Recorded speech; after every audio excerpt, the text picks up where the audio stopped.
give you guys an update on the ZR2 Blazer. So as you can see, I've been driving it now for a few weeks, and this parking garage probably isn't the best place to show this, but this right rear side is sagging, which is very common with these leaf spring vehicles, because this side with a rear solid axle, this side takes the most pressure when you accelerate, so the right rear leaf spring is usually the first to go. So it's sagging a bit on this right rear side.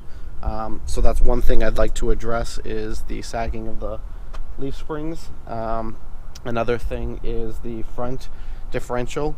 If you know anything about these differentials, there are two pieces. There's a main aluminum housing, and then there's the steel shaft that comes out to the driver's or to the passenger side. So the seam right there where they bolt together is leaking, so I'd like to take that apart and fix that. Preferably I'd like to do a Bravada axle swap, but I don't think that that's gonna happen right now. I have a cable locker to eliminate the vacuum operation. I had that from my Sonoma that I installed and then uninstalled to put a Bravada shaft in the Sonoma. So I think I'm going to put the cable onto this one and use that. So I'd like to get that done. The other thing I'm going to do for maintenance is replace the pitman arm and the idler arm. Those are common parts to go on these Blazers. Anytime you replace the pitman arm, you should probably replace, or at least thoroughly inspect, the idler arm, because the idler arm going out will cause the pitman arm to go out even more often.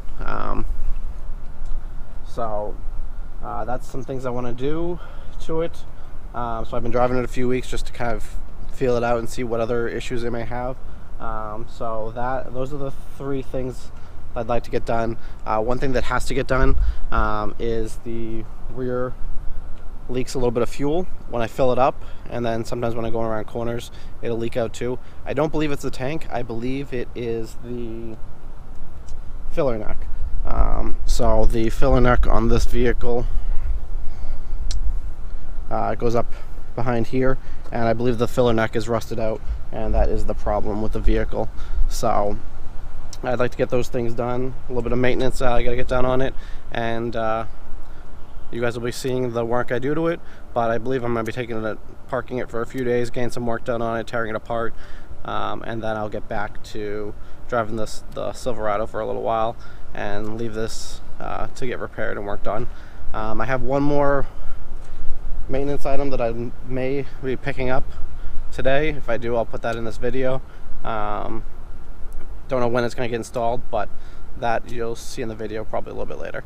So overall, the truck's been doing great for me, and I just want to get a little more maintenance done on it and get it ready for winter. Winter's coming up quick, so I want to get as much done as possible before winter, so that way it's reliable and I don't have to worry about getting out in the snow and trying to repair it. Alright guys, so I did end up picking up the last thing I'd like to swap out before winter, and that is the transmission. A 4L60E I picked up that I was told it was rebuilt about 30,000 miles ago. Obviously there was no paperwork, so I'm gambling on it, but the transmission that is in the Blazer slips if you are trying to pass on the highway. If you're trying to pull out of a side road quickly, it does slip. You have to kind of go easy on it. So I figure this was a good deal. It says it's been rebuilt, so I'm going to clean it up, and then I've got at least one modification that I'm going to do to it before it goes into the vehicle, so I'll film that and I'll let you guys see what I do with it. But basically it's been told it's been rebuilt, and it's got a new torque converter on it. So hopefully that will make the truck shift a little bit nicer and feel like it's got a little more power, because you can't put down any of the power. If you floor it, it goes nowhere. So it'd be nice to have a working transmission in it. For now, the vehicle does drive around town and everything, as long as I don't take the highway too much. It's fine, or it's usable, so that'll probably be one of the last things that gets put in. I want to kind of take care of all the other stuff first, but that is one of the plans for the ZR2 Blazer. So thanks for watching. Give this video a thumbs up and hit the subscribe button if you'd like to see my future videos.